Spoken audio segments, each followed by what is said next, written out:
पवित्र गुरु शिष्य परंपरा को दृष्टि रे रखी आज गुरु पूर्णिमा उपलक्षे एक कवितार शीर्षक गुरवे नमः।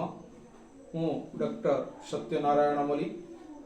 पूर्ण शिशिर शुभ्र किरणे पुलकी उठे धरणी, गुरुचरण अमृत स्मरणे जागे भक्ति तरंगिनी। ज्ञान सूर्यर सुवर्ण रश्मि भेदे तमसा घोर, करुणा छिंची चेतन बने फुटाए सत्य कुसुम झर। व्यास महर्षि तपोबले जालिले वेद प्रदीप, जुगे जुगे से आलोक धारा करे मानव प्रज्वलित।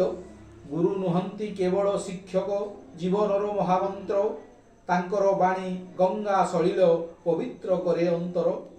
विनय भक्ति श्रद्धा सुमन अर्पी तांक श्रीपयरे, जीवन हेउ चंदन बन सत्य प्रेमर संपदे। अहंकार अंध अरण्य दहे ज्ञान अनल, गुरु कृपार शीतल बारी करे हृदय निर्मल।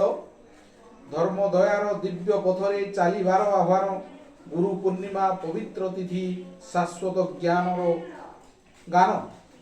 कोटि प्रणति गुरु चरणे कोटि कृतज्ञ प्राण, गुरु कृपारे उज्ज्वल हेउ मो भारतर भविष्यत, मो भारतर भविष्यत, मो भारतर भविष्यत। वंदे मातरम।